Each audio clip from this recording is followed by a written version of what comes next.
It is dry as a bone and not getting much better, with old fires out west and new fires up north. Phil Lindemann, Krystal, 93 News. The Grizzly Creek fire in Glenwood Canyon swelled overnight from 6,900 to more than 13,400 acres, including the forest around Hanging Lake. Estimates this afternoon offer just a sliver of hope. Size is 1,000 acres smaller than estimates this morning. Top priority is protecting the Shoshone water plant and nearby homes, with more evacuations yesterday and pre-evacuations as far east as Dotsero. I-70 at the canyon will not reopen until Sunday or Monday at the absolute earliest. North of Grand Junction, the Pine Gulch fire is more than 73,000 acres, the fifth largest in state history, but growing slower than the Glenwood fire, just 4,000 acres in 24 hours. Closer to Summit, crews are now battling a small fire on Ute Pass near Williams Fork Reservoir. It started this morning, burning on less than 1 acre. And further north, at Cameron Pass near Cameron Peak, a fire erupted yesterday, burning more than 1,500 acres.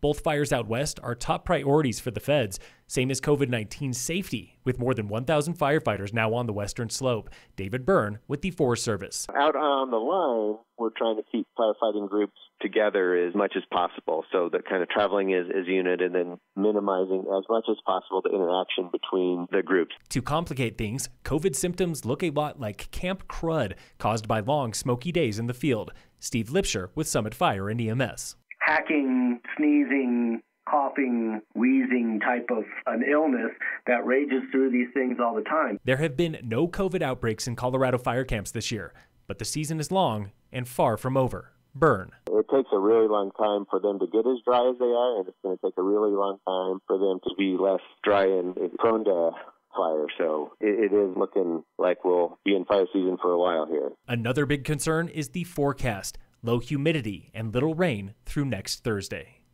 Local ski areas this week finally sat down with the state for a preview of the season to come. As we're getting closer to the ski season, it's becoming more of a priority, I think.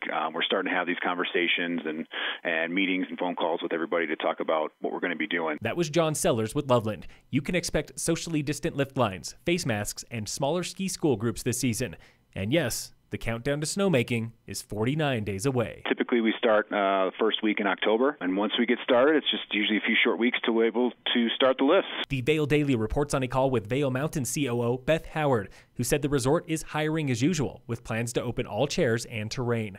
Around town, the ski season outlook is best summed up by Brent Ford, manager at Pioneer Sports in Frisco. As everyone knows, our county up here is going to rest on the shoulders of Vail. Most everyone at the ski resorts agrees the ski season depends on COVID conditions and public health orders from the state. If they say no, the chairs stop spinning. A pair of suspected thieves are still on the loose after stealing $1,500 worth of apparel from Breckenridge Hat Company on Main Street. Breck PD reports the two suspects as a bald white male aged 25 to 35 and white female of the same age with hand tattoos standing 5 feet 6 inches. They were last seen on video just before 10 p.m. this past Saturday, August 8th. Call Breck PD with info. We've told you about the growing number of second homeowners now turning their Summit County homes into primary homes. This weekend, Krystal 93 reporter Tauna Lockhart talks with one family who made that decision and why. We came out in March. We had already been planning on coming out just before everything shut down because it was our spring break, but it ended up, we canceled our flight and drove out instead and just planned on kind of hunkering down and quarantining in our house. Hear how that temporary solution became permanent on Krystal 93 this Saturday and Sunday, 11 a.m. and 4 p.m. Summit School Board is full steam ahead on a blend of virtual and in-person teaching when students are back in class starting August 26th. At a board meeting yesterday, the district made no big changes to restart dates or models. A teacher survey from last week shows overwhelming support for virtual and blended learning, although roughly 1 in 3 teachers are still uncomfortable with in-class instruction. Administrators continue working on the virtual learning platform to give teachers more control and students better feedback. The current platform is a third-party system based in Arizona. Summit County's economy was stronger than expected this June, or, depending on who you ask, it was just as bad as feared. Tax data for Silverthorne, Frisco, and Summit County show revenue was up compared to last June by 2 to 8%, bringing year-to-date totals within 8%. Breckenridge was 19% behind budget for June, 22% short of last year, and that is more in line with a recent survey from Summit Chamber. Business owners say June revenue was down 40% compared to 2019, and they fear similar losses for July and August, 30 to 35%. Nearly half of respondents, though, are based in Breck. And then there is the staffing issue. About 25% of the local workforce left Summit this summer, equal to 5,000 employees. Want to find a sneaky live concert this weekend? Stop by the 3rd edition of Solidarity Talks with music by those guys, the New Arkansas, a traveling band spending summer in Summit. This month's Solidarity Talk is all about collective consciousness. Organizer Alexandria Carnes of Solidarity Nation. We want to bring visibility to what the community is already doing in the various arenas that they are helping. The Solidarity Talk is free with music this coming Sunday, August 16th at the Dillon Amphitheater from 2 to 5 p.m. For a second straight weekend, locals gather in support of law enforcement tomorrow, this time on the north end of Summit.